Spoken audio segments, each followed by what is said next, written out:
তিস্তা অভিমুখে বিএনপির long March শুরু। সরকারের বিরুদ্ধে নয়, দেশের অস্তিত্ব রক্ষার জন্য এই কর্মসূচি, বললেন মির্জা ফখরুল। আবারও লোডশেডিং এর কবলে সারা দেশ। গরমের সাথে পাল্লা দিয়ে বেড়ে যাওয়ায় গ্রাহকদের দুর্ভোগ চরমে। রাজশাহী মেডিকেলের সাংবাদিকদের উপর হামলার ঘটনায় 2টি মামলা, জড়িতদের বিরুদ্ধে ব্যবস্থা নেওয়ার আশ্বাস স্বাস্থ্যমন্ত্রীর। রাজধানীতে কোচিং সেন্টার থেকে বেসরকারি মেডিকেল কলেজ ছাত্রীর ঝুলন্ত লাশ উদ্ধার, রহস্য উদ্ঘাটনে মাঠে পুলিশ। এবং লক্ষ্মীপুরে 2 সন্ত্রাসী বাহিনীর মধ্যে সংঘর্ষ, বিএনপি নেতাদের বাড়িতে অগ্নিসংযোগ, এক স্কুল ছাত্র সহ 2 জন নিহত।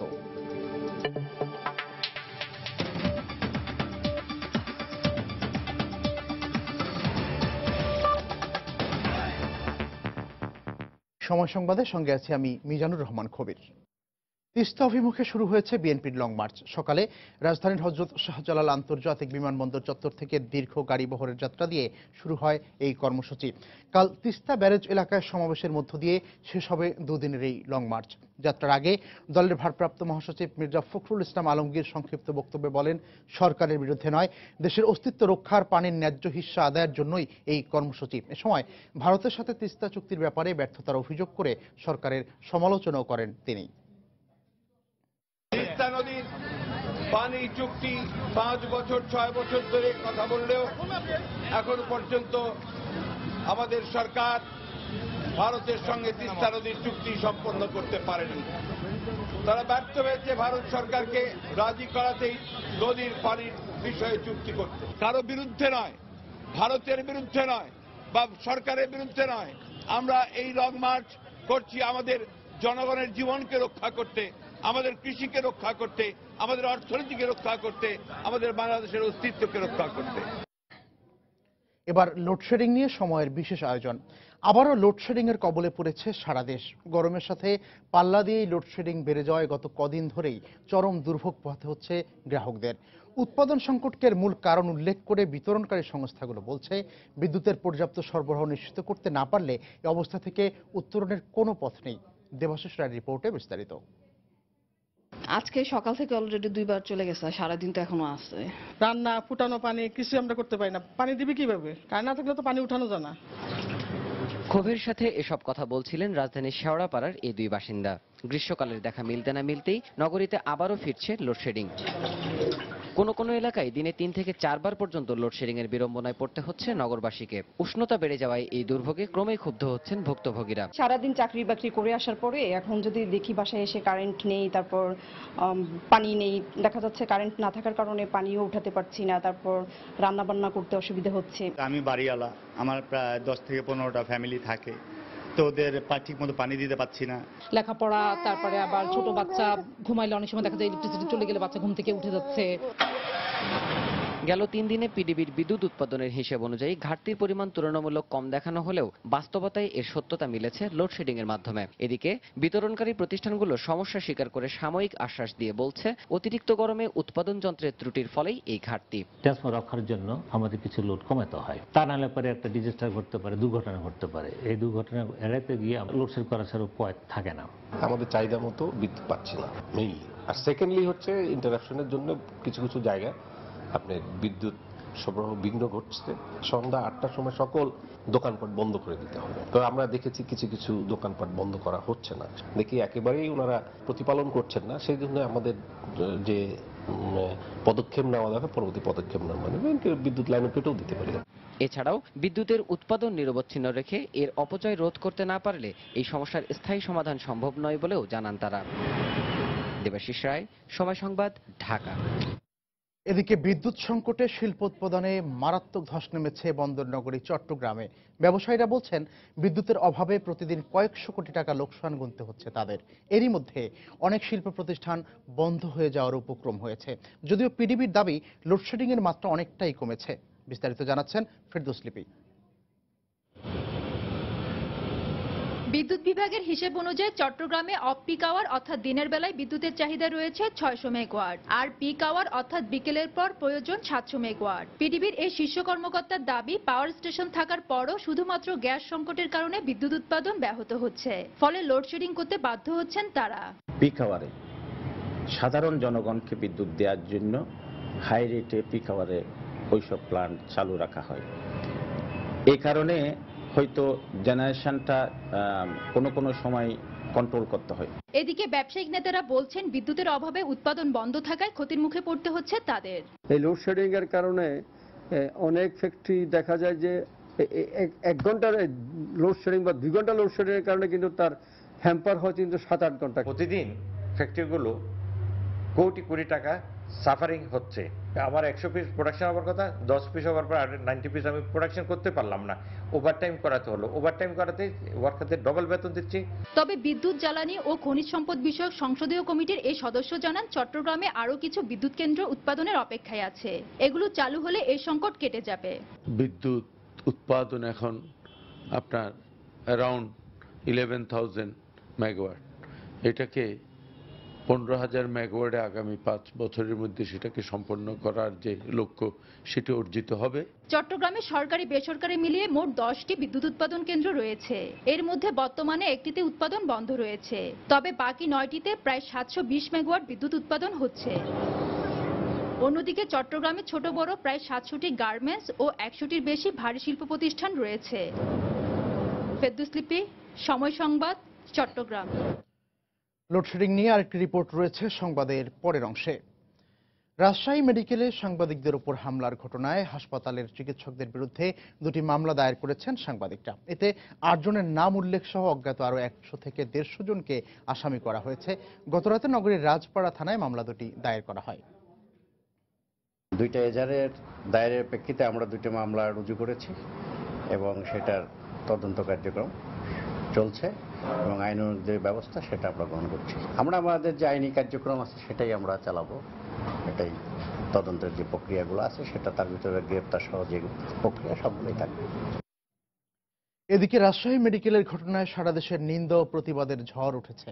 অভিযুক্তদের অবিলম্বে গ্রেপ্তার দাবিতে গতকাল নগরীর সাহেববাজার 0 পয়েন্টে বিক্ষোভ মিছিল করেছেন স্থানীয় সংবাদকর্মীরা।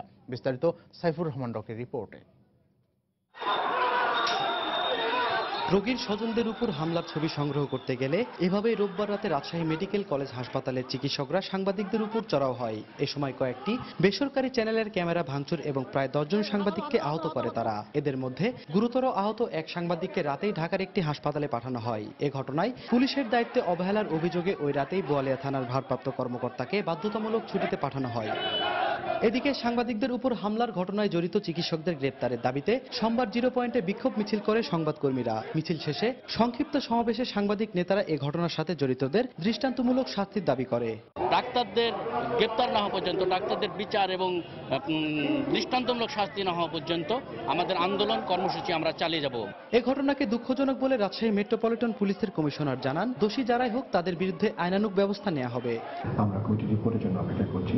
রিপোর্টে যার বিরুদ্ধে আমরা অপরাধ পাবো তাকে আমরা কঠোর ব্যবস্থা গ্রহণ করব।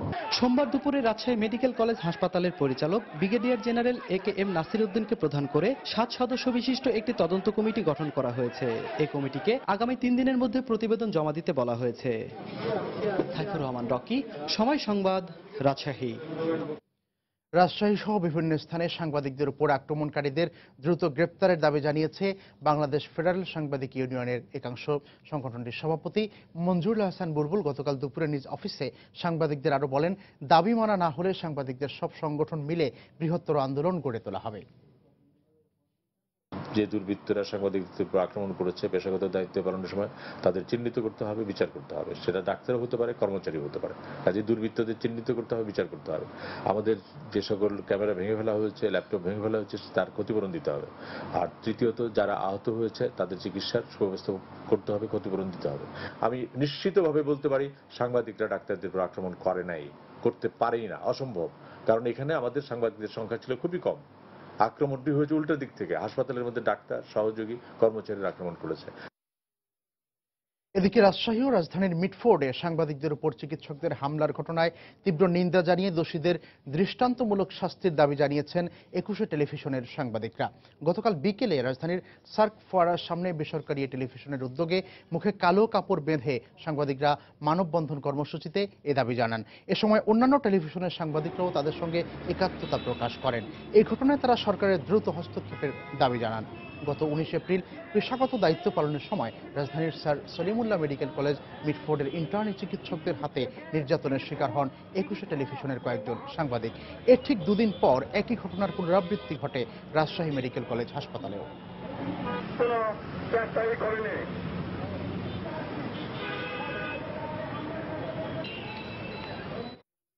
রাজশাহী মেডিকেলের ঘটনায় জড়িতদের বিরুদ্ধে ব্যবস্থা নেওয়ার আশ্বাস দিয়েছেন স্বাস্থ্যমন্ত্রী মোহাম্মদ নাসিম। গতকাল বিকেলে রাজধানীর রাজারবাগে এক অনুষ্ঠানে তিনি বক্তব্য রাখেন। এ সময় সরকার কোনো কারণে কর্মবিরতির মতো চিকিৎসকদের কর্মসূচির পক্ষে নয় বলে উল্লেখ করেন মন্ত্রী। যে ঘটনাটা গতকাল ঘটলো এটা অত্যন্ত দুঃখজনক ঘটনা, দুর্ভাগ্যজনক ঘটনা।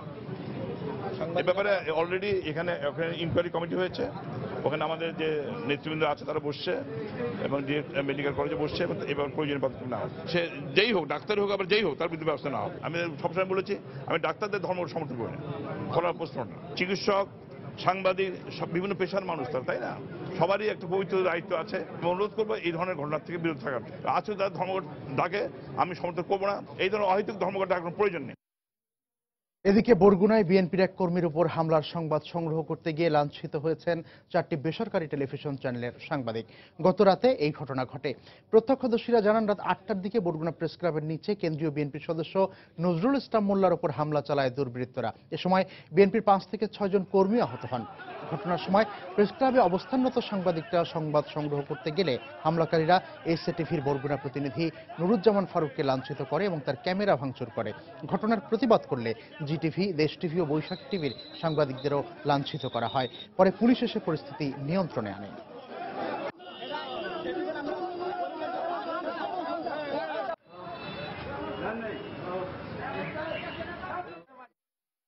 দেখতে পাই যে নজরুল মোল্লার উপর হামলা চালাচ্ছে, তখন আমি পেশাগত দায়িত্ব পালন করতে গিয়ে আমার ক্যামেরা ওপেন ছিল, তো ক্যামেরা ছবি নিতেছি, তখন আমাকে বারবার বলতেছে ক্যামেরা অফ কর, তুই কি সাংবাদিক, প্রধান সাংবাদিক, এই কথা বলে আমাকে এবং আমার ক্যামেরাটা তারা ভাঙচুর করে।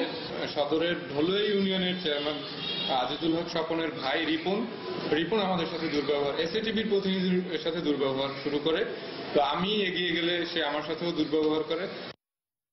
সময় সংবাদে আরো থাকছে, সীতাকুণ্ডে বিচিং পদ্ধতিতে কাটা হচ্ছে শত শত জাহাজ।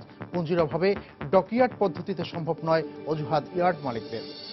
এবং গাজীপুরের সোয়েটার কারখানায় রাতের টিফিন খেয়ে 2 শতাধিক শ্রমিক অসুস্থ হয়ে হাসপাতালে, তবে শঙ্কামুক্ত জানিয়েছেন চিকিৎসকরা। রাজধানীর একটি কোচিং সেন্টারের নিচতলা থেকে গতরাতে একটি বেসরকারি মেডিকেল কলেজের ছাত্রী আইরিনের ঝুলন্ত লাশ উদ্ধার করা হয়েছে। প্রাথমিকভাবে কোচিং সেন্টারের পরিচালক সহ 2 জনকে জিজ্ঞাসাবাদ করা হয়েছে। ময়নাতদন্ত শেষে ঘটনার রহস্য বেরিয়ে আসবে বলে জানিয়েছে রমনা থানা পুলিশ। ভিকারুন্নেসা নূন স্টুডেন্ট কলেজ থেকে 2012 সালে উচ্চ মাধ্যমিক পাশ করে আইরিন। উচ্চ মাধ্যমিক পাশের পর বিভিন্ন সরকারি মেডিকেল কলেজে চেষ্টা করেও ভর্তি হতে পারেনি আইরিন। আর বেসরকারি মেডিকেলে ভর্তিতে সন্তুষ্ট না থাকায় আইরিনের সাথে প্রায়ই বাবা মায়ের রাগারাগি হতো। গত শুক্রবার কলেজের উদ্দেশ্যে বাসা থেকে বের হলেও আর ফেরেনি আইরিন। মেয়ের কোনো খোঁজ না পেয়ে পরিবারের পক্ষ থেকে ওই দিনই রমনা থানায় জিডি করা হয়। বাপ মাও তত সন্তুষ্ট ছিল না যে তুমি সরকারি এত ভালো ম্যাট্রিকে জিপিএ 5, ইন্টারে জিপিএ 5, কিন্তু তুমি ভালো কোথাও চান্স পাওনি। এগুলো নিয়ে মন মালিন্য ছিল বাসায়। তবে 2 দিন আগে বাসার থেকে বের হয়ে গেছে। বাপ মা সবসময় যেটা একটু সন্তানের সাথে বকাঝকা করে, এরকমই সিম্পলি, আর কিছু না। তো সেখান থেকেই তারপরে 2 দিন মিসিং ছিল, আমরা পুলিশে জিডি করেছিলাম। এর মাঝে আইরিন কক্সবাজার গেছে এমন খবর পাওয়া গেলেও সোমবার রাতে সিদ্ধেশ্বরীর একটি কোচিং সেন্টারের নিচতলা থেকে তার ঝুলন্ত লাশ উদ্ধার করে পুলিশ। এটা হত্যা নাকি আত্মহত্যা এই বিষয়টা আমরা এখন ক্লিয়ার না, এটা আমরা তদন্ত করে দেখতেছি, তদন্ত শেষেই আমরা বলতে পারবো। ঘটনা তদন্তে প্রাথমিকভাবে কোচিং সেন্টারের পরিচালক সহ 2 জনকে জিজ্ঞাসাবাদ করা হয়। এমআর আমিন, সময় সংবাদ, ঢাকা। লক্ষ্মীপুরে 2 সন্ত্রাসী বাহিনীর মধ্যে গোলাগুলি ও 2 বিএনপি নেতার বাড়িতে অগ্নিসংযোগের ঘটনায় এক স্কুল ছাত্র সহ 2 জন নিহত হয়েছে। গতরাত 9টার দিকে সদর উপজেলার চন্দ্রগঞ্জ ইউনিয়নে এই সংঘর্ষের ঘটনাটি ঘটে। পুলিশের স্থানীয়রা জানায় আধিপত্য বিস্তারকে কেন্দ্র করে শুরু হওয়া এই সংঘর্ষের এক পর্যায়ে উভয় পক্ষের মধ্যে গুলি বিনিময় এবং বাড়িতে হামলা ও অগ্নিসংযোগের ঘটনা ঘটে। এ সময় আগুনে পুড়ে মারা যান ফরহাদ হোসেন নামের এক যুবক। এছাড়া উভয় পক্ষের মধ্যে গুলি বিনিময়ের সময় গুলিবিদ্ধ হয়ে মারা যায় রবিউল হাসান শিমুল নামের এক স্কুল ছাত্র। পরে পুলিশ ঘটনাস্থলে পৌঁছলে সন্ত্রাসীরা পালিয়ে যায়।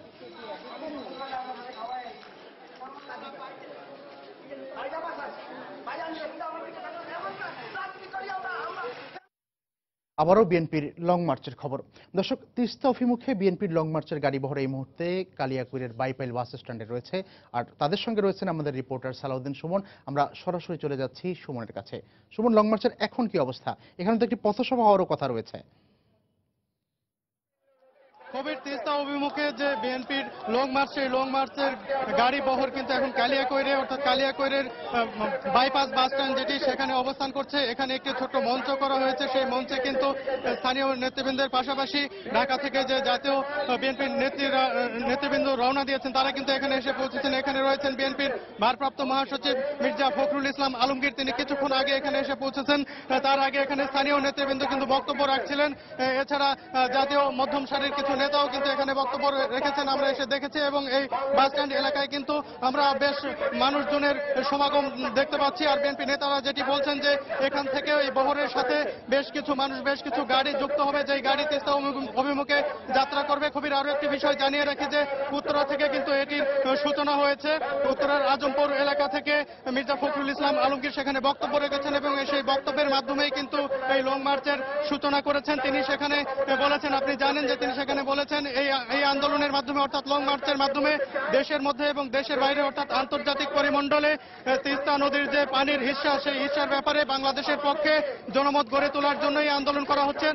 তিনি কিন্তু আবারও তিনি কয়েকদিন ধরে যে কথাটি বলছেন যে এই আন্দোলন তাদের ক্ষমতায় যাওয়ার জন্য নয়, তারা বলছেন যে এই আন্দোলন সাধারণ মানুষের স্বার্থ রক্ষার জন্য, উত্তরাঞ্চলের পরিবেশ রক্ষার জন্য অর্থাৎ গোটা দেশের পরিবেশের ভারসাম্য রক্ষার জন্যই এই আন্দোলন করা হচ্ছে বলে তিনি দাবি করছেন সেখান থেকে। এবং তিনি বলেছেন তারা যে আন্দোলন করছেন সেই আন্দোলন সরকারকেও সহযোগিতা করবে এবং সরকারের প্রতি তারা দাবি জানিয়েছেন যে ভারতীয় সরকারের কাছে যেন সরকার আবারও তাদের দাবিটি উত্থাপন করে। এখান থেকে এই লং মার্চের বহরটি কিন্তু যাবে সিরাজগঞ্জে, সেখানে 12টায় একটি সমাবেশ হওয়ার কথা রয়েছে অর্থাৎ পথসভা। এরপর বগুড়ায় রয়েছে 2:30টায়, গাইবান্ধার 2টি স্পটে, গোবিন্দগঞ্জে রয়েছে 3:30টায় এবং পলাশবাড়িতে অনুষ্ঠিত হবে 4:30টায়। এরপর কিন্তু পলাশবাড়িতে অনুষ্ঠিত হওয়ার পরে কিন্তু রংপুরে কিন্তু অবস্থান করবে। তারপরে পরের দিন সকাল 9টায় রংপুরে একটি পথসভা হবে এবং বেলা 11টার দিকে ডালিয়া পয়েন্টে অর্থাৎ তিস্তা ব্যারেজের কাছে গিয়ে তারা কিন্তু সমাবেশ করবে এবং এই যে লং মার্চ, সেই লং মার্চের পরিসমাপ্তি ঘোষণা করবে এবং সেখান থেকে কিন্তু জাতির উদ্দেশ্যে এবং জনগণের উদ্দেশ্যে কিন্তু বক্তব্য রাখা হবে বিএনপির পক্ষ থেকে। এই ছিল লং মার্চ কর্মসূচির সর্বশেষ পরিস্থিতি।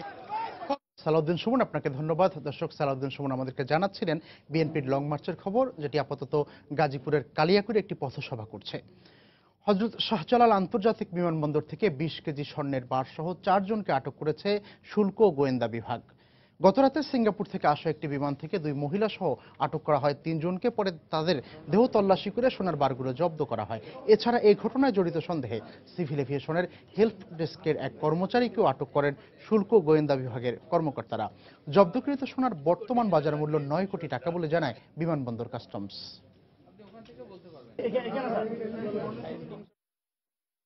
3 জন ক্যারিয়ার এবং 1 জন সিভিল এভিয়েশন স্টাফ, টোটাল 4 জনকে আমরা আটক করতে সক্ষম হয়েছে। আর এখানে তাদের কাছ থেকে 20টা বার আমরা উদ্ধার করেছি। প্রতিটা বারে 1 কেজি করে, টোটাল 20 কেজি স্বর্ণ আমরা উদ্ধার করেছি তাদের কাছ থেকে এবং 20 কেজি স্বর্ণের দাম হচ্ছে বাজার মূল্য অনুযায়ী 9 কোটি টাকা। চট্টগ্রামে গত 53 বছরের মধ্যে সর্বোচ্চ তাপমাত্রা রেকর্ড করা হয়েছে গতকাল। এদিন নগরীতে 40.7 ডিগ্রি সেলসিয়াস তাপমাত্রা রেকর্ড করা হয়। এবারের বৈশাখে খুব একটা বৃষ্টিপাত না হয় গরমের মাত্রা বেড়েছে বলে জানিয়েছে আবহাওয়া অফিস। এছাড়া উত্তর পশ্চিম দিক থেকে উত্তপ্ত বাতাস প্রবাহিত হচ্ছে বলেও জানিয়েছে প্রতিষ্ঠানটি। এ অবস্থায় অতিষ্ঠ হয়ে পড়েছে জনজীবন। তীব্র গরমে ঘরে বাইরে কোথাও স্বস্তি পাচ্ছেন না মানুষজন। গতকালকে 35.6 ডিগ্রি ছিল, আসছে সেই তাপমাত্রাটা চিটাগাঙ্গে অনেক বৃদ্ধি পেয়েছে। আমবাগানে যে আমাদের অবজারভেটরি আছে সেখানে 40.7 ডিগ্রি সেলসিয়াস রেকর্ড করা হয়েছে। এই তাপমাত্রা বৃদ্ধি পাওয়ার কারণ বৃষ্টি হচ্ছে না। বৃষ্টি হওয়ার জন্য যে পূবালি এবং পশ্চিমবঙ্গ মিশ্রণের একটা গোলাকারে মিলিত হওয়ার প্রয়োজন, সেটা হচ্ছে না। আবারও লোডশেডিং প্রসঙ্গ। ভয়াবহ লোডশেডিংয়ে অতিষ্ঠ হয়ে উঠেছে ময়মনসিংহের জনজীবনও। 24 ঘন্টার মধ্যে জেলার প্রতিটি উপজেলায় বিদ্যুৎ থাকে মাত্র 2 থেকে 3 ঘন্টা। গ্রাহকদের মতে প্রায় 2 মাস ধরে এমন অবস্থা চললেও কোনো প্রতিকার নেই। এদিকে পিডিবি বলছে সঞ্চালন লাইন প্রয়োজনীয় লোড নিতে না পারায় বিদ্যুৎ সরবরাহ কার্যক্রম ব্যাহত হচ্ছে। হোসেন আলীর ক্যামেরায় আরও জানাচ্ছেন হারুনুর রশিদ। অসহনীয় গরমে ময়মনসিংহ শহরে বিদ্যুতের অবস্থা সহনীয় পর্যায়ে থাকলেও উপজেলাগুলোতে ঘন ঘন লোডশেডিং এর কারণে বিপর্যস্ত হয়ে পড়েছে জীবনযাত্রা। ব্যবসা বাণিজ্যে নেমে এসেছে স্থবিরতা। বিদ্যুৎ নির্ভর ব্যবসা প্রতিষ্ঠানগুলো প্রায় বন্ধের পথে। ভুক্তভোগী বিদ্যুৎ উন্নয়ন বোর্ড পিডিবির গ্রাহকরা জানান 24 ঘন্টার মধ্যে বিদ্যুৎ থাকে সর্বোচ্চ 2 থেকে 3 ঘন্টা। লোডশেডিং এর কারণে সবচেয়ে বেকায়দায় চলতি এইচএসসি পরীক্ষার্থীরা। মোবাইল চার্জ দিলে তো 1-1.5 ঘন্টা সময় দরকার, 10 মিনিটের জন্য বিদ্যুৎ আসলো, আবার 3 ঘন্টা চলে গেল। মোবাইলটাই তো চার্জ করা যায় না। কারেন্ট না থাকাতে মানুষজন মার্কেটে আসে না, গরমের জন্য অতিষ্ঠ হয়ে যায়। সম্পূর্ণভাবে বসে থাকতে হয়, আমাদের কোনো রোগীকে আমরা সেবা দিতে পারছি না। আমাদের মতো যারা ক্ষুদ্র এই বিদ্যুতের ব্যবসার উপরে নির্ভরশীল তাদের দশার শেষ নাই আর কি। এদিকে দ্রুত লোডশেডিং সহনীয় পর্যায়ে না আসলে আন্দোলনে নামার ঘোষণা দিয়েছেন ভুক্তভোগী পিডিবির গ্রাহকেরা। লোডশেডিং থাকতে পারে, এটা আমরা স্বীকার করি। আজকালের ভিতরে যদি এই অবস্থা অবসান না ঘটে, অবরোধ, এই বিদ্যুৎ অফিস ঘেরাও সহ কর্মসূচি দেওয়া হবে। পিডিবির ঈশ্বরগঞ্জ বিদ্যুৎ সরবরাহের আবাসিক প্রকৌশলী জানান কেওয়াটখালীর মূল গ্রিড থেকে শম্ভুগঞ্জ সাব স্টেশনে বিদ্যুৎ সরবরাহের সঞ্চালন লাইনে প্রয়োজনীয় লোড নিতে না পারায় লোডশেডিং হচ্ছে। কেওয়াটখালী গ্রিড থেকে যে লাইনটা আছে ওই লাইনটাতে 18 মেগাওয়াট নিতে পারে, কাজেই তার 10 মেগাওয়াট লোড শেড করতে হয়। বিভিন্ন জায়গায় কম করে দিয়ে 10 মেগাওয়াট তার লোড শেড করতে হয় শম্ভুগঞ্জের। এই জন্য 1 ঘন্টা 2 ঘন্টা পরে বিদ্যুৎটা আসতেছে আর করতেছে আর কি। পিডিবি সূত্র জানায় ময়মনসিংহের ঈশ্বরগঞ্জ, গৌরীপুর, ফুলপুর, হালুয়াঘাট ও তারাকান্দা উপজেলার চাহিদা মেটাতে পিডিবির শম্ভুগঞ্জ সাব স্টেশনে 28 মেগাওয়াট বিদ্যুৎ সরবরাহ প্রয়োজন হলেও কেওয়াটখালীর মূল গ্রিড থেকে সঞ্চালন লাইনে 18 মেগাওয়াটের বেশি সরবরাহ সম্ভব হয় না। হারুনুর রশিদ, সময় সংবাদ, ময়মনসিংহ। পরিবেশের জন্য মারাত্মক ক্ষতিকর হওয়া সত্ত্বেও সীতাকুণ্ডের উপকূলীয় এলাকায় বিচিং পদ্ধতিতেই কাটা হচ্ছে শত শত জাহাজ। ফলে একদিকে যেমন পরিবেশের ক্ষতি হচ্ছে, অন্যদিকে সাগরের পানিও হচ্ছে দূষিত। এক্ষেত্রে ইয়ার্ড মালিকদের দাবি পর্যাপ্ত পুঁজি না থাকার কারণে ডকইয়ার্ড পদ্ধতিতে জাহাজ কাটা সম্ভব নয়। সীতাকুণ্ড শিপ ব্রেকিং ইয়ার্ড নিয়ে কমলদের ধারাবাহিক প্রতিবেদনের আজ দেখুন দ্বিতীয় ও শেষ পর্ব। বছরে 200টি হিসেবে গত এক যুগে অন্তত 2500 জাহাজ কাটা হয়েছে সীতাকুণ্ডের উপকূলীয় এলাকায়। সেই অনুযায়ী অন্তত কয়েক হাজার টন বর্জ্য মিশে গেছে পরিবেশের সাথে, ফলে বিপর্যয় নেমে আসছে পরিবেশে। শিপইয়ার্ডের কার্যক্রম পর্যবেক্ষণকারী বেসরকারি উন্নয়ন সংস্থার অভিযোগ, কোন রকম বাছাই ছাড়া আনা হচ্ছে ডার্টি শিপ। যে সমস্ত সিলিন্ডার গুলো আছে ওইখান থেকে বিভিন্ন ধরনের গ্যাস ইমিট করে, যেটা পরিবেশের জন্য ক্ষতিকর হতে পারে। ওজন ডিপ্লিউটিং সাবস্টেন্স আছে এইসের জন্য, আপনার গ্যাসের কি বলে এসির জন্য। এটাকে যদি এমনি ছেড়ে দেয় তাহলে ওজন স্তরের জন্য ক্ষয় হবে। এরকম বিভিন্ন ধরনের কেমিক্যাল এবং এই আছে যেটা আমাদের পরিবেশের জন্য ক্ষতি হয়। আমাদের দেশে লোহার দরকার, কিন্তু আমাদের দেশের বর্জ্য দরকার নাই। কিন্তু ইউরোপিয়ান শিপিং কোম্পানিগুলো সেই বর্জ্যগুলো আমাদের দেশে পাঠিয়ে দিচ্ছে এবং এই বর্জ্যগুলো জাহাজ মালিকরা ঠিক মতো এগুলো ওয়েস্ট ম্যানেজমেন্ট করতে পারে না। তবে পরিবেশ অধিদপ্তর ও বেসরকারি উন্নয়ন সংস্থার অভিযোগ অস্বীকার করলেন শিপ ব্রেকিং ইয়ার্ড অ্যাসোসিয়েশনের এই শীর্ষ নেতা। ডার্টি শিপ বলতে আপনি বলতেন তেলের জাহাজগুলি। বাংলাদেশে এখন তেলের জাহাজ শতকরা খুব নগণ্য আসতেছে, নগণ্য, যেহেতু এটার জন্য এডিশনাল চার্জ দিতে হয়। আগে আসতো, এককালে আসতো, তো এখন আমরা এটা নিজেরাই উদ্যোগ নিয়েছি এবং সরকারকে বলছি যে যদি জাহাজটা ক্লিন না হয় আপনারা কোনো ক্লিয়ারেন্স দিবেন না। সীতাকুণ্ডের প্রায় 20 কিলোমিটার উপকূলীয় এলাকা জুড়ে রয়েছে ছোট বড় অন্তত 180টি শিপ ব্রেকিং ইয়ার্ড, যেখানে কর্মরত রয়েছেন 15,000-এর বেশি ইয়ার্ড শ্রমিক, আর ঠিকাদারের শ্রমিকের সংখ্যা অন্তত 10,000। কমল দে, সময় সংবাদ, চট্টগ্রাম। সময় সংবাদে আরো থাকছে। প্রিমিয়ার লিগের তৃতীয় দিন শেষে চট্টগ্রামের চেয়ে 374 রানের বড় ব্যবধানে পিছিয়ে সিলেট, ঢাকার চেয়ে 151 রানে পিছিয়ে রাজশাহী। গাজীপুরে বেস্ট উল সোয়েটার নামের একটি পোশাক কারখানায় রাতের টিফিন খেয়ে 2 শতাধিক শ্রমিক অসুস্থ হয়ে পড়েছে। তাদের হাসপাতালে ভর্তি করা হয়েছে। শিল্প ও স্থানীয় পুলিশ জানায় গতরাত 8টার দিকে গাজীপুরের কোনাবাড়ির জরুন এলাকার ওই কারখানার শ্রমিকদের রাতের টিফিন খেতে দেওয়া হয়। টিফিনে ছিল একটি করে ডিম, কলা, পেটিস ও বিস্কুট। ওই খাবার খেয়ে কাজে যোগ দেবার কিছুক্ষণ পরপরই কয়েকজন বমি করতে থাকেন। কিছুক্ষণের মধ্যে পুরো কারখানার শ্রমিক অসুস্থ হয়ে পড়েন। পরে তাদেরকে স্থানীয় বিভিন্ন হাসপাতাল ও ক্লিনিকে ভর্তি করা হয়। তবে সবার অবস্থা আশঙ্কামুক্ত বলে জানিয়েছেন কর্তব্যরত চিকিৎসকেরা।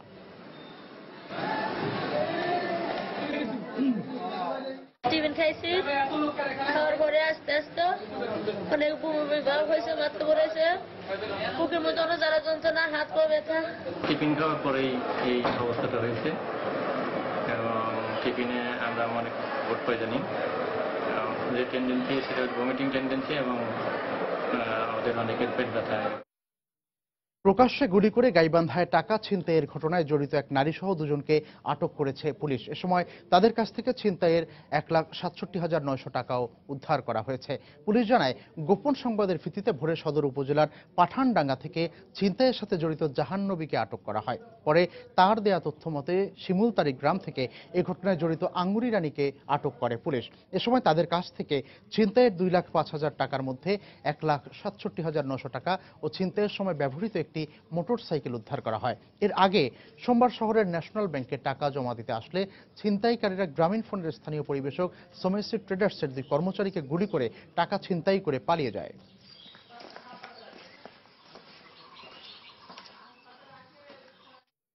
এদিকে রাজধানীর কাজীপাড়ায় বিকাশের এজেন্টকে গুলি করে 8 লাখ টাকা লুটের ঘটনায় গতকাল 3 জনকে আটক করেছে কাফরুল থানা পুলিশ। তাদের কাছ থেকে 4 রাউন্ড গুলিসহ একটি রিভলভার, একটি চাপাতি, একটি ছুরি উদ্ধার করা হয়। পুলিশ জানায়, হুন্ডির টাকা ছিনতাইয়ের প্রস্তুতির সময় গোপন সংবাদের ভিত্তিতে অভিযান চালিয়ে শেওড়াপাড়া থেকে তাদের আটক করা হয়। এছাড়া একই থানার পৃথক একটি টিম আগারগাঁও থেকে 15,100 পিস ইয়াবাসহ 2 জনকে আটক করেছে। তাদের কাছ থেকে প্রায় 3 লাখ টাকাও উদ্ধার করা হয়।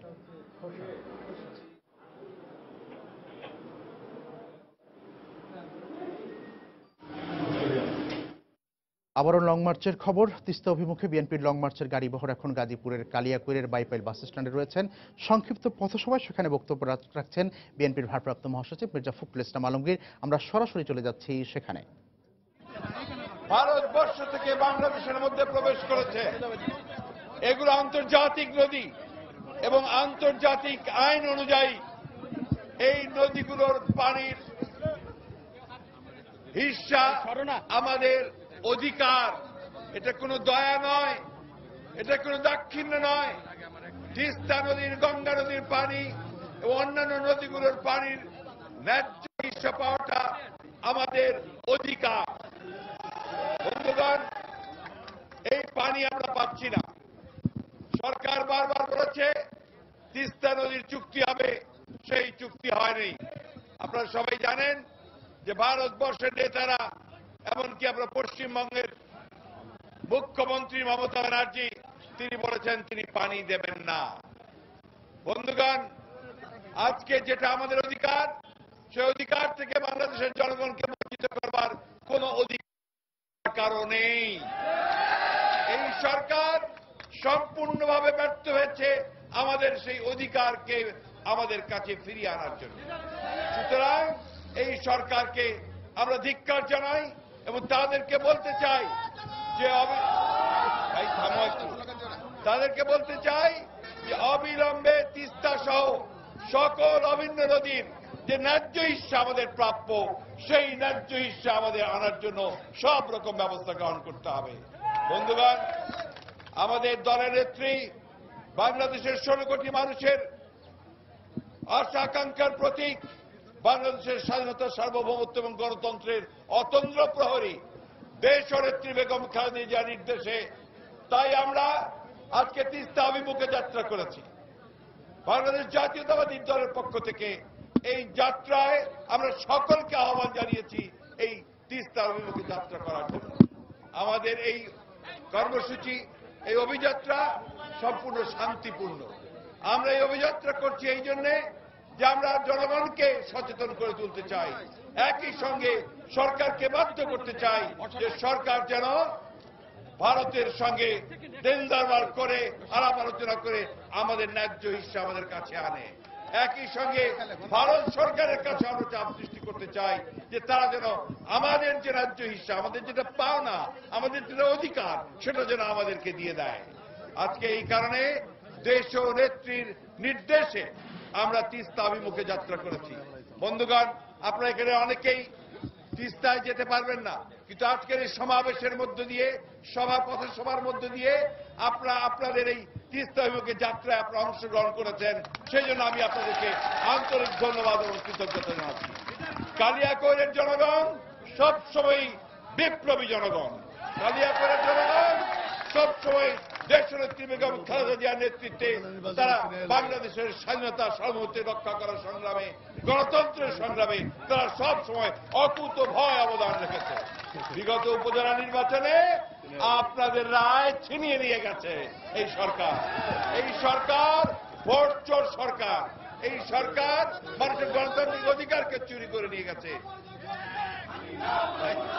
আমরা সেই জন্য দেশনেত্রী যে নির্দেশ দিয়েছেন যে আগামীতে নিরপেক্ষ সরকারের অধীনে অতি দ্রুত একটি জাতীয় সংসদ নির্বাচন করতে হবে এবং সেই জন্য আমাদেরকে সকলকে বন্ধুগণ আন্দোলনের জন্য প্রস্তুত থাকতে হবে।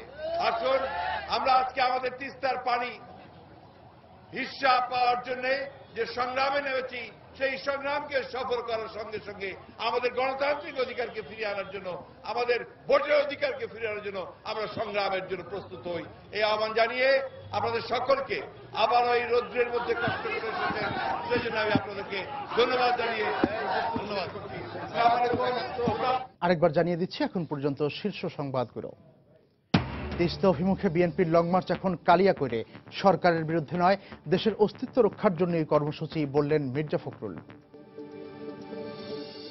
আবারও লোডশেডিং এর কবলে সারা দেশ, গরমের সাথে পাল্লা দিয়ে বেড়ে যাওয়ায় গ্রাহকদের দুর্ভোগ চরমে। রাজশাহী মেডিকেলের সাংবাদিকদের উপর হামলার ঘটনায় 2টি মামলা, জড়িতদের বিরুদ্ধে ব্যবস্থা নেওয়ার আশ্বাস স্বাস্থ্যমন্ত্রীর। রাজধানীতে কোচিং সেন্টার থেকে বেসরকারি মেডিকেল কলেজ ছাত্রের ঝুলন্ত লাশ উদ্ধার, রহস্য উদ্ঘাটনে মাঠে পুলিশ। এবং লক্ষ্মীপুরে 2 সন্ত্রাসী বাহিনীর মধ্যে সংঘর্ষ, বিএনপি নেতাদের বাড়িতে অগ্নিসংযোগ, এক স্কুল ছাত্র সহ 2 জন নিহত। বাংলাদেশ ও শ্রীলঙ্কার মধ্যে বাণিজ্য সুবিধা বাড়াতে শিগগিরই অবাধ বাণিজ্য চুক্তি করার চিন্তা ভাবনা করছে উভয় দেশের সরকার। গতকাল সচিবালয়ে ঢাকায় সফররত শ্রীলঙ্কার অর্থ পরিকল্পনা উপমন্ত্রী ডক্টর শরৎ আমনুগমার নেতৃত্বে একটি প্রতিনিধি দলের সাক্ষাৎ শেষে বাণিজ্যমন্ত্রী তোফায়েল আহমেদ সাংবাদিকদের একথা জানান।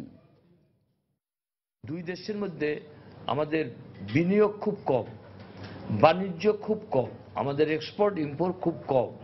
আমরা আজকে এখানে আলোচনা করেছি এবং এই সিদ্ধান্তে এসেছি ফ্রি ট্রেড এগ্রিমেন্ট করতে পারি কিনা। যদি ফ্রি ট্রেড এগ্রিমেন্ট হয় তাহলে বাংলাদেশ আমরা বহু পণ্য শ্রীলঙ্কায় রপ্তানি করতে পারব। সচিব পর্যায়ে খুব দ্রুত বৈঠক করে আমরা আমাদের সরকারের নীতি অনুসারে মুক্ত বাজার অর্থনীতির আওতায় শ্রীলঙ্কার সাথে আমরা চুক্তিবদ্ধ হব। রানা প্লাজা দুর্ঘটনায় নিহতদের মধ্যে অমীমাংসিত 85 জনের পরিচয় নিশ্চিত করতে পুনরায় ডিএনএ পরীক্ষা করা হবে বলে জানান শ্রম প্রতিমন্ত্রী মুজিবুল হক চুন্নু। গতকাল দুপুরে জুরাইন কবরস্থানে রানা প্লাজা দুর্ঘটনায় নিহতদের কবর জিয়ারত শেষে সাংবাদিকদের একথা জানান তিনি। এছাড়া এখন পর্যন্ত যাদের লাশ খুঁজে পাওয়া যায়নি সেসব সমস্যা সমাধানে কয়েকটি সংগঠনের সমন্বয়ে আলাদা কমিটি গঠন করা হয়েছে বলে সময় জানান মন্ত্রী। ভয়াবহ এই দুর্ঘটনায় নিহতদের পরিবার ও আহতদের সাহায্যে নেওয়া বিভিন্ন পদক্ষেপের কথাও তুলে ধরেন তিনি। এছাড়া আগামী 24 এপ্রিল রানা প্লাজা দুর্ঘটনার 1 বছর উপলক্ষে বিজিএমইর পক্ষ থেকে নেওয়া বিভিন্ন কর্মসূচির কথা জানান সংগঠনটির সভাপতি আতিকুল ইসলাম। এই 24-এ হ্যান্ডেল করছেন এবং আমি যতদূর জানি আইএলও এটা 40 যে 25 জনের আমরা এখনো আইডেন্টিফাই করতে পারি নাই, তাদের দাবিদার যে সমস্ত আত্মীয়স্বজন দাবি করেন তাদের মাধ্যমে নতুন করে আবার আমরা ডিএনএ টেস্ট করব, টেস্ট করে দেখব আমরা আরো কিছু লাশ আমরা আইডেন্টিফাই করতে পারি কিনা। এখন যাদের খোঁজখবর পাওয়া যায় না, তাদের আত্মীয়স্বজন দাবি করছেন সেইগুলি যাতে পাওয়া যায়, কি কি পদ্ধতিতে পাওয়া যায় সেই ব্যাপারে এই কমিটি কাজ করে যাচ্ছে। বাগেরহাটে শিশু সন্তানকে হত্যার অভিযোগ প্রমাণিত হয় মা সহ 3 জনকে ফাঁসির আদেশ দিয়েছেন আদালত। জেলা ও দায়রা জজ এস এম সুলাইমান গতকাল দুপুরে এই আদেশ দেন। পুলিশের অভিযোগপত্র ও সাক্ষীদের সাক্ষ্যে দণ্ডাদেশপ্রাপ্ত মায়ের বিরুদ্ধে স্বামী ও ননদের সাথে ঝগড়া বিবাদ দণ্ডাদেশপ্রাপ্ত অপর অভিযুক্ত মনিরের সাথে পরকীয়া সম্পর্কে এবং এই সম্পর্কের সূত্র ধরে মনিরকে বিয়ে করার পরিকল্পনার অংশ হিসেবে 1.5 বছরের ছেলে ডিপজলকে শ্বাসরোধ করে হত্যার অভিযোগ প্রমাণিত হয়। মনিরের বোন নাজমা বেগমের বিরুদ্ধে এই হত্যা পরিকল্পনায় সহযোগিতা ও অংশগ্রহণের অভিযোগও সত্য প্রমাণিত হয়েছে। 2005 সালের 12 এপ্রিল তাকে শ্বাসরোধ করে হত্যা করা হয়। পরে 29 অক্টোবর ডিপজলের বাবা বাদী হয়ে একটি হত্যা মামলা দায়ের করেন। জীবন জীবিকার নতুন পথ তৈরি করেছে পঞ্চগড়ের চা বাগানগুলো। এখানে কাজ করে কর্মসংস্থানের সুযোগ হয়েছে অনেক বেকার নারী ও পুরুষের। সংসারের চাহিদা মিটিয়ে বাড়তি টাকা আয় করতে পারছে তারা। চা বাগানের কাজকে তারা আশীর্বাদ হিসেবেই মন্তব্য করেছেন। আমাদের পঞ্চগড় প্রতিনিধি আব্দুর রহিমের পাঠানো তথ্য ছবি নিয়ে ডেস্ক রিপোর্ট। দেশের তৃতীয় চা অঞ্চল হিসেবে পরিচিতি পেয়েছে পঞ্চগড়। জেলার 5.5 শতাধিক চা বাগান থেকে প্রতিদিন চা সংগ্রহ করা হচ্ছে। আর এই চা বাগানগুলোতে কাজ করে জীবিকা নির্বাহ করছে প্রায় 5000 শ্রমিক। এসব বাগানে পুরুষের পাশাপাশি সমান তালে কাজ করছেন নারী শ্রমিকরাও। বাড়ির কাছে হওয়ায় একই পরিবারের সদস্যরাও কাজ করছেন এখানে। ফলে আর্থিক সচ্ছলতা এসেছে এসব পরিবারে। শ্রমিকদের যাবতীয় সুযোগ সুবিধা দেয়া হচ্ছে বলে জানান মালিকপক্ষ। স্বামী স্ত্রী কাজ করতেছি, বাচ্চা কাচ্চা লেখাপড়া করতেছে। এই এলাকায় আগে গরিব মানুষের খুব সমস্যা হইতো, এখন এই চা বাগানটা এখানে হওয়াতে অনেক লোক শান্তিতে চলতে পারতেছে। 150 টাকা আসতো, 3 জন কাজ করলো, 3 দের 450 টাকা আসে, আমাদের দিন ভালোই চলে। এই বাগান এবং ফ্যাক্টরি প্রতিষ্ঠা হওয়ার ফলে তারা অনেক কাজ পেয়েছে। বাগানে যেমন কাজ করছে, পাশাপাশি আমাদের ফ্যাক্টরি প্রতিষ্ঠা হওয়ার পর ফ্যাক্টরিতে কাজ করছে। শ্রমিকদের আমরা সব রকম সুযোগ সুবিধা দিয়ে যাচ্ছি, যেমন তারা মানে অসুস্থ হইলে চিকিৎসা খরচ আমাদের কোম্পানি থেকে দেওয়া হয়। এলাকার যে সাধারণ মহিলারা ছিল, পুরুষরা ছিল, তারা প্রতিদিন 2 থেকে 300 টাকা হাজিরা উপার্জন করে তাদের পরিবার চালাচ্ছে। চা বোর্ডের স্থানীয় কর্মকর্তা জানান, চা বাগানে কাজ করার মাধ্যমে এই অঞ্চলের মানুষদের জীবনযাত্রার মান উন্নত হয়েছে। বাড়ির কাজ করার পাশাপাশি তারা নারী শ্রমিকরা বাগানে একটু মর্যাদাকর কাজ হিসাবে গণ্য করে তারা বাগানে কাজ করছে এবং তাদের জীবনযাত্রার মান, বিশেষ করে নারীদের জীবনযাত্রা, নারী শ্রমিকদের জীবনযাত্রার মান অনেক উন্নত হয়েছে। প্রতিদিন সকাল 8টা থেকে বিকাল 3টা পর্যন্ত কাজ করে শ্রমিকরা পাচ্ছেন 150 টাকা মজুরি। সময় সংবাদ, পঞ্চগড়। নানা সমস্যায় জর্জরিত ঝালকাঠি জেলা সদর হাসপাতাল। জনবল, চিকিৎসা সরঞ্জাম, পানি ও বিদ্যুৎ সহ নানান সমস্যা নিয়ে খুঁড়িয়ে খুঁড়িয়ে চলছে সদর উপজেলার একমাত্র সরকারি চিকিৎসা কেন্দ্রটি। বারবার সাহায্য চেয়ে না পাওয়ায় জেলা সিভিল সার্জনও হতাশা প্রকাশ করলেন। ঝালকাঠি প্রতিনিধি পলাশ রায়ের পাঠানো তথ্য ছবি নিয়ে ডেস্ক রিপোর্ট। জেলার উন্নত চিকিৎসা নিশ্চিতে প্রায় 1 যুগ আগে সদর হাসপাতালটিকে 50 থেকে 100 শয্যায় উন্নত করা হয়। তবে এই উন্নয়ন রয়ে গেছে কেবল কাগজে কলমে। রোগীদের অভিযোগ, শয্যা বাড়ানো হলেও বাড়েনি সেবার মান, নেই পর্যাপ্ত চিকিৎসক ও প্যাথোলজিক্যাল সুবিধা। তার উপর আছে পানির সমস্যা। নোংরা পরিবেশে প্রতিদিন সেবা নিতে আসা রোগীদের পড়তে হচ্ছে বিড়ম্বনায়। ডাক্তার আসার কথা কিন্তু এখনো আসে নাই, 12টা বাজে। আমরা তো আসছি ডাক্তার দেখাইতে, এখন পাচ্ছি না। আমি সারা কিন্তু আমার দেখাইতে দিল না, আমার টিকিট কাটলেন। আমি এসে চলে গেছি। হসপিটালের ভিতরের পরিবেশ যেভাবে নোংরা, তারপর বাইরের পরিবেশও নোংরা। তারা বাইরের পানি নামাবার জন্য কোনো ড্রেন বা কোনো ব্যবস্থা নাই। পাইপগুলো প্রায়টাই নষ্ট আছে, এটা অনেক আগের বসান নিয়ে, যার ফলে প্রায় দিনই ওই ছুটতে ছুটতে যায়, মানে লিক হয়ে যায়। সমস্যা সমাধানে ঊর্ধ্বতন কর্তৃপক্ষকে বারবার জানিয়েও কোনো প্রতিকার পাচ্ছেন না বলে অভিযোগ করে নিজের অসহায়ত্ব প্রকাশ করলেন জেলা সিভিল সার্জন। আমি এই 6 মাসের মতো এখানে কর্মরত আছি। এর ভিতরে আমি 2 থেকে 3 বার আমি ঊর্ধ্বতন কর্তৃপক্ষের দৃষ্টি আকর্ষণ করে পত্র লাভ করেছি। 1984 সালে 50 শয্যা নিয়ে এই সদর উপজেলা হাসপাতালটি যাত্রা শুরু করে। গড়ে এখানে 2 শতাধিক রোগীর চিকিৎসা সেবা নিতে আসেন প্রতিদিন। সময় সংবাদ, ঝালকাঠি। দেশের বাইরের খবর। সিরিয়ার উত্তরাঞ্চলীয় শহর আলেপ্পোয় এক বিমান হামলায় কমপক্ষে 29 জন নিহত হয়েছে। সোমবার একটি পর্যবেক্ষক দলে হামলার কথা জানিয়েছে। সামাজিক যোগাযোগ মাধ্যমে প্রকাশিত এক ভিডিওতে দেখা গেছে লোকজন আহতদের সরিয়ে নেওয়ার চেষ্টা করছে। আলেপ্পোর 2টো এলাকায় হামলা চালানো হয়েছে।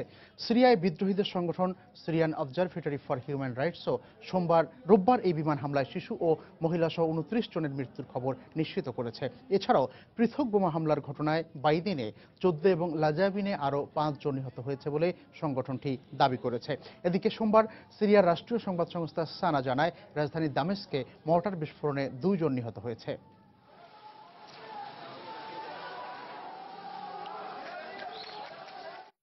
খেলার খবর জাতীয় ক্রিকেট লিগ। ফতুল্লায় রংপুর ও বরিশালের মধ্যকার ম্যাচে তৃতীয় দিন শেষে রংপুরের চেয়ে নিজেদের দ্বিতীয় ইনিংসে 121 রানে পিছিয়ে রয়েছে বরিশাল। অন্যদিকে কক্সবাজারে খুলনার চেয়ে 127 রানে পিছিয়ে ঢাকা বিভাগ, আর সাভারে চট্টগ্রামের চেয়ে 374 রানের বড় ব্যবধানে পিছিয়ে রয়েছে সিলেট বিভাগ। অন্য ম্যাচে চট্টগ্রামে ঢাকা মেট্রোর চেয়ে 151 রানে পিছিয়ে আছে রাজশাহী বিভাগ। প্রথম ইনিংসে মাত্র 126 রানে গুটিয়ে যাওয়া ঢাকা মেট্রো দ্বিতীয় ইনিংসে 352 রান করে দারুণভাবে ম্যাচে ফেরে, আর রাজশাহীকে প্রথম ইনিংসে 207 রানে গুটিয়ে দিয়ে দ্বিতীয় ইনিংসেও দড়িয়ে 120 রানেই 6 উইকেট তুলে নিয়ে তৈরি করেছে জয়ের সম্ভাবনাও। যদিও রাজশাহীর পক্ষে অপরাজিত ফরহাদ রেজাই শেষ ভরসা। ঢাকা মেট্রোর পক্ষে প্রথম ইনিংসে 3 উইকেট শিকারী শহীদ এই ইনিংসেও নিয়েছেন 2 উইকেট। অন্য ম্যাচে সাভারে 374 রানের বড় লিডে সিলেটের বিপক্ষে সুবিধাজনক অবস্থানে আছে চট্টগ্রাম। দ্বিতীয় ইনিংসে 9 উইকেটে 415 রানের পেছনে সবচেয়ে বড় ভূমিকা রেখেছে মুমিনুরের 168 রানের ইনিংস। যদিও চট্টগ্রামকে পাহাড় সম রান থেকে ফেরাতে সিলেটের হয়ে 7 উইকেট তুলে নিয়ে আহমেদ সাদিকুরও রেখেছেন বড় ভূমিকা। দিন শেষে সিলেটের সংগ্রহ 1 উইকেটে 64 রান।